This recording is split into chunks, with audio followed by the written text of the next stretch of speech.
ससुराल की पंचायत। सदर मोहल्ले में कई परिवार थे, पर चर्चा में बस 4, शर्मा, मेहता, खन्ना और पाठक। सुबह सुबह शर्मा परिवार के घर से। हे भगवान, मेरी तो किस्मत खराब कर दी इस बुढ़ापे में। माँ सुबह सुबह फिर शुरू हो गई। मैं शुरू हो गई? अरे सोचा था सुंदर लड़की से शादी करा दूंगी तो तू खुश रहेगा। तो मैं तो खुश हूं ना, तुम दुखड़ा क्यों रो रही हो? अब ये भी मैं बताऊं तुझे, आंखें नहीं है क्या? अरे पहेलियां ना बनाओ, साफ साफ बताओ। अरे मैं आज तक घूंघट से बाहर नहीं आई, पर ये मेरी बहू राम राम राम मेरी नाक कटवा कर मानेगी। अरे मम्मी जी, घूंघट हटाने से नाक नहीं कटती, दुनिया की सच्चाई दिखती है। ला करवा लो बात। पुराने लोगों के रीति रिवाज, कायदे कानून सब बेकार हैं इनके आगे। बिल्कुल बेकार है। जब घूंघट करके कुछ दिखेगा ही नहीं तो क्या करूंगी? तो मैं इतने सालों से कैसे काम कर रही हूँ? मैं क्या अंधी हूँ? भगवान ने 2 आंखें देखने के लिए दी है, घूंघट के अंदर ढकने के लिए नहीं। मैं तो चला काम पर, दोनों की लड़ाई जब खत्म हो जाए तो डब्बा दुकान पर भिजवा देना। शकुंतला और बबीता की कुछ देर की नोकझोंक के बाद बबीता खाने के डब्बे के साथ दुकान पर। लीजिए आपका खाने का डिब्बा। और आप कुछ बोल नहीं सकते अपनी माँ से? क्या बोलूँगा, पुरानी घर की परंपरा है। घूंघट से कैसी दुश्मनी है बबीता तुम्हें? दुश्मनी घूंघट से नहीं, सोच से है। कभी सुनी है अपनी माँ की सोच? अरे माफ़ करो, तुम तो खाना खिलाओ और घर जाके माँ के साथ शुरू हो जाना, यहाँ नहीं प्लीज़। ठीक है, एक बात बतानी थी। एक नौकर आपकी दुकान से अक्सर चोरी करता है। हैं? तुम्हें कैसे पता? आपकी माँ की तरह नहीं हूँ मैं, घूंघट उठा के बाहर भी देखती हूँ कि क्या चल रहा है और क्या नहीं। तुम्हें पक्का यकीन है कि वो चोरी करता है?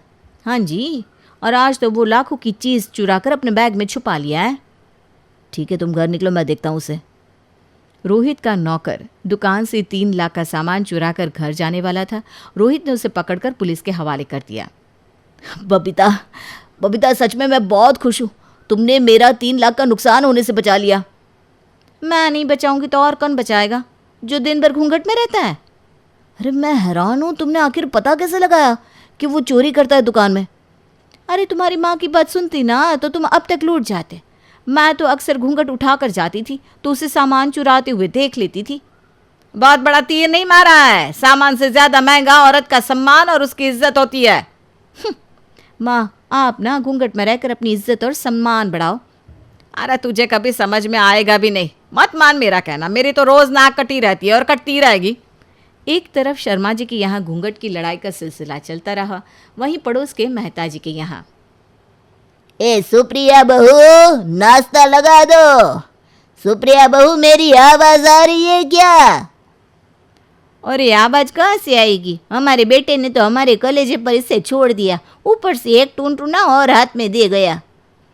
ये मम्मी जी, इसे टुनटुना नहीं मोबाइल फ़ोन कहते। आपको चलाना आता नहीं, इसलिए मेरा चलाना भी आपको बुरा लगता है। बहू, ये किस तरीके से बात कर रही हो अपनी सास से? दिन भर कान में ये लीड लगा कर घूमती हो, आवाज़ नहीं सुनती हो, और फिर बात करने का ये तरीका? देखिए पापा जी, मैं चाहे फ़ोन देखूं या कुछ भी करूं, घर का खाना पीना ये सब तो करके देती हूँ ना। ये तुझे फ़ोन चलाना है ना तो तू फ़ोन चला, मना तो किसी ने नहीं किया तेरे को।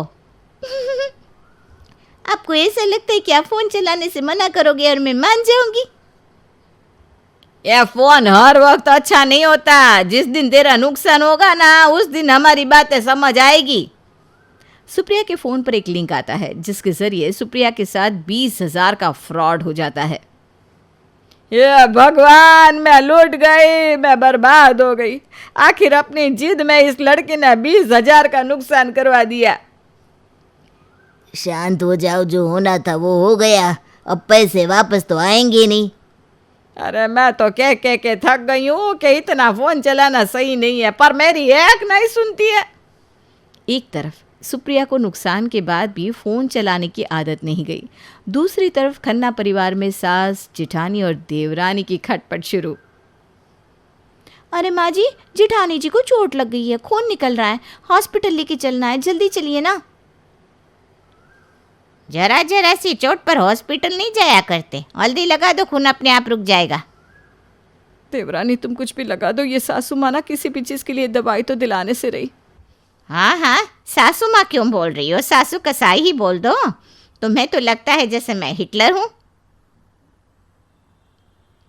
बात वो नहीं है सासू माँ, हर चीज़ पर घरेलू उपाय नहीं किए जा सकते, डॉक्टर की दवाई भी खानी चाहिए। बताओ सोनाक्षी अपनी जेठानी को कि मेरे बाल धूप में सफ़ेद नहीं हुए। दादी बाबा के ज़माने से चलते आ रहे हैं ये घरेलू उपाय। हाँ देवरानी जी, ये जो डॉक्टर से इतनी पढ़ाई करके बैठे हैं ना, इन्हें तो अकल ही नहीं है। मैं जा रही हूँ दवाई लेने। प्रियंका घरेलू उपाय से ज़्यादा दवाई खाने लगी और दवाई की गर्माई से उसे स्किन एलर्जी हो गई। मैंने कहा था ना ज़्यादा दवाई नहीं खानी चाहिए, पर मेरी सुनता कौन है। जेठानी जी, आप स्किन एलर्जी पर अगर बर्फ़ लगाएंगी और मुल्तानी मिट्टी लगाएंगी ना, तो एलर्जी बहुत जल्दी ठीक हो जाएगी। प्रियंका, ये घरेलू नुस्खा है जो तुम्हारी देवरानी बता रही है। वक्त लगेगा लेकिन ठीक हो जाओगी। ये दवाई की गर्मी से स्किन एलर्जी नहीं हुई है, ये तो इतने गर्मी के मौसम की वजह से हो गई है। मैंने स्किन के डॉक्टर को दिखा दिया है और उन्होंने मुझे अंग्रेज़ी दवा भी दे दी है। मैं तो वही खाऊंगी भाई। खन्ना जी की बहू अब भी अंग्रेज़ी दवाई खा रही थी। इधर पाठक जी के घर से शोर आया। अरे ओ बहू, कहाँ रहती हो? दिन रात अपने ख्यालों में खोई हुई। घर पर और समाज पर थोड़ा ध्यान दे दिया करो। आपका ध्यान रखती हूँ, इस घर का ध्यान रखती हूँ। इतना काफ़ी नहीं है क्या आपके लिए?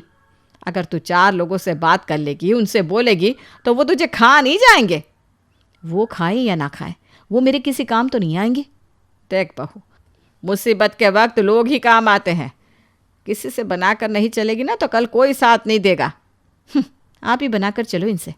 मुसीबत के वक्त कोई साथ नहीं देता, अपना हो या पराया, बस उन्हें बातें करनी आती है।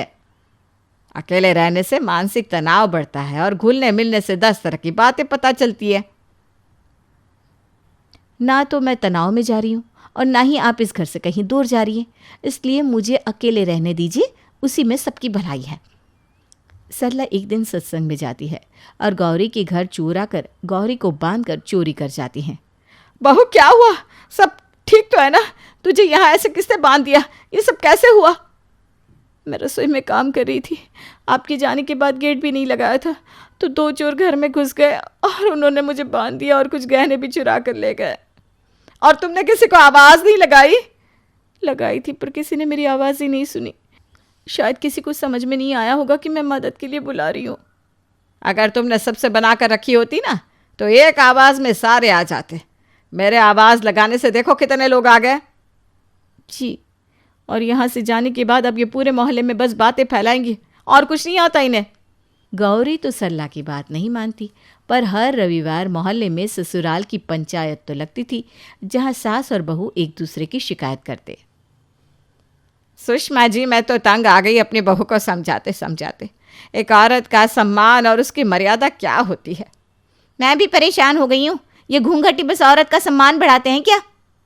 अगर घर की बहू दिन भर फ़ोन में लगी रहे, फ़ोन से नुकसान कराती रहे, तो फिर बहू होने का क्या फर्ज निभाया है? दिन भर का काम करना, खाना बनाना, खाना खिलाना, कपड़ा धोना, क्या उसके बाद बहू अपने मनोरंजन के लिए फ़ोन भी नहीं देख सकती हैं? बरसों से हर घर में घरेलू दवाई खाई जाती है, लगाई जाती है और सब ठीक होता है। डॉक्टर की दवाई करके खुद की ही बॉडी को नुकसान पहुंचाना और सास की बात भी ना सुनना, ये कहाँ का तरीका है? देश विदेश में लोग डॉक्टरी की पढ़ाई कर रहे हैं। सब घरेलू उपाय से ही सही हो जाता, तो डॉक्टर बनने की ज़रूरत क्या थी? समाज में जीने के लिए समाज के लोगों से बात करनी होती है, घुलना मिलना पड़ता है। एक कमरे में बैठकर पूरे संसार को जज नहीं कर सकते। ये समाज सिर्फ अफवाह उड़ाता है, साथ नहीं देता। चारों परिवार ने पंचायत में सास ने बहू की और बहू ने सास की शिकायत तो कर दी। मैंने आप सबकी बात सुनी और समझी। सब सुनकर मैं इस नतीजे पर पहुंची हूँ कि आप सब घर जाइए और एक दूसरे को समझने की कोशिश करें। आप लोगों के बीच की दूरियां और शिकायत क्या पता खत्म हो जाए। सब सुष्मिता यानी कि पंचायत की हेड की बात मानकर घर लौट जाते हैं। चारों परिवारों का सिलसिला फिर शुरू होता है।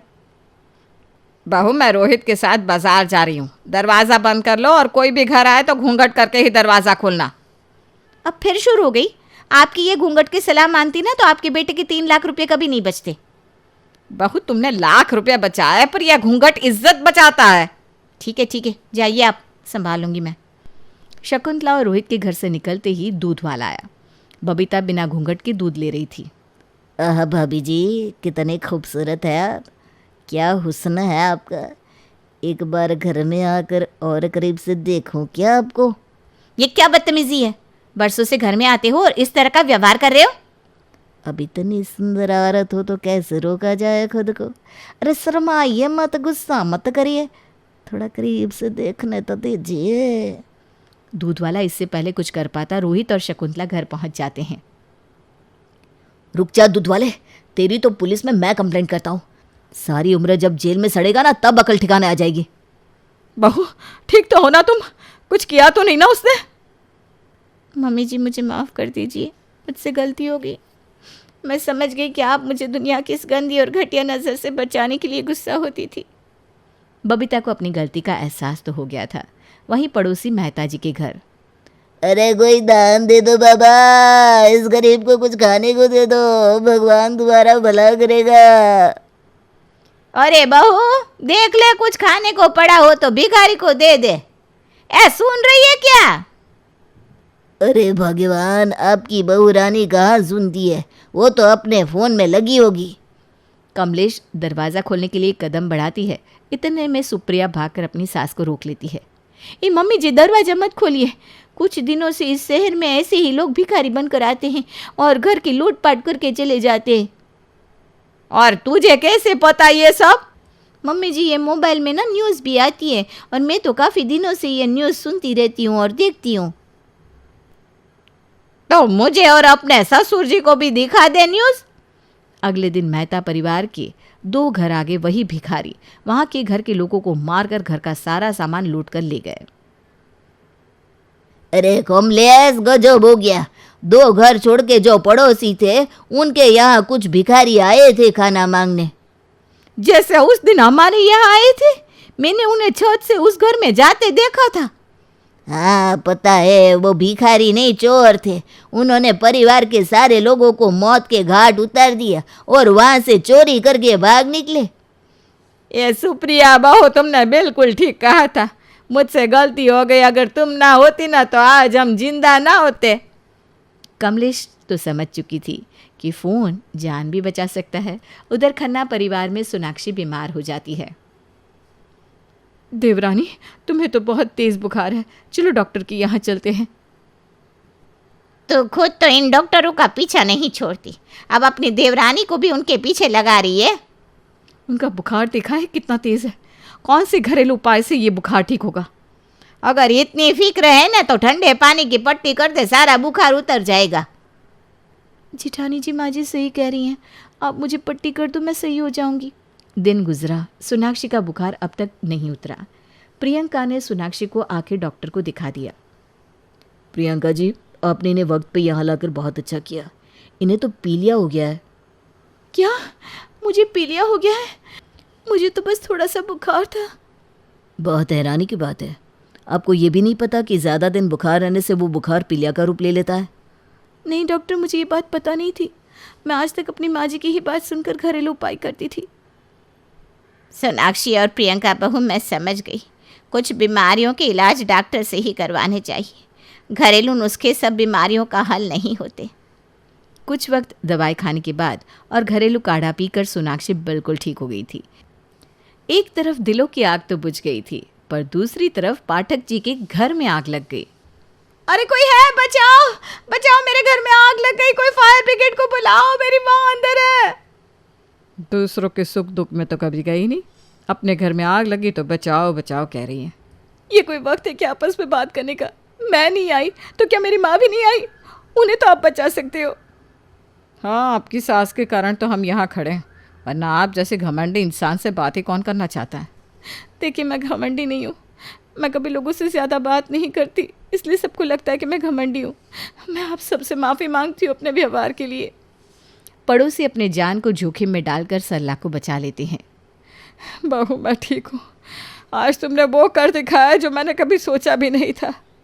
माँ, मैंने कुछ नहीं किया, मुझे बस ये एहसास हो गया कि समाज में हर तरह के लोग हैं, अच्छे भी और बुरे भी, साथ देने वाले भी और बातें करने वाले भी। हाँ बहू, ना इसमें तेरी कोई गलती है ना मेरी, ये तो वक्त का खेल है सारा। देखते देखते रविवार भी आ गया। चारों परिवार फिर एक बार ससुराल की पंचायत में पहुंचे। सुष्मिता जी की बातें तो बिल्कुल सही निकली। आप सबका क्या कहना है? हाँ शर्मा जी, मुझे सुष्मिता जी की बात तब समझ में आई जब मेरी बहू ने मुझे और मेरे परिवार को मरने से बचाया। हाँ मेहता जी, मुझे भी एहसास हुआ कि कभी कभी बच्चे और बहू भी अपनी जगह सही होते हैं।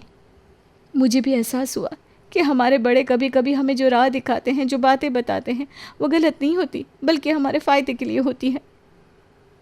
मैंने ये एहसास किया कि कभी कभी दोनों ही सही होते हैं, अपनी अपनी जगह।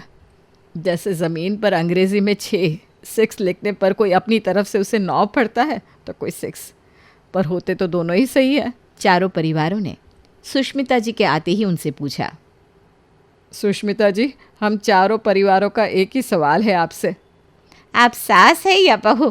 क्योंकि आपकी उम्र से इस बात का अंदाज़ा नहीं लगाया जा सकता। जी मैं सास भी हूँ और बहू भी। वो कैसे? मेरी जल्दी उम्र में शादी हो गई थी, फिर मेरा लड़का हुआ और उसकी बहू कुछ वक्त पहले ही आई है। तो क्या आप सब साथ रहते हैं? साथ भी रहते हैं और प्यार से भी। जब मेरी शादी हुई थी तो मेरी सास मुझे बहुत ताने मारती थी। मेरे पति मुझे अपने साथ ले गए और सास को अकेला छोड़ दिया था मैंने।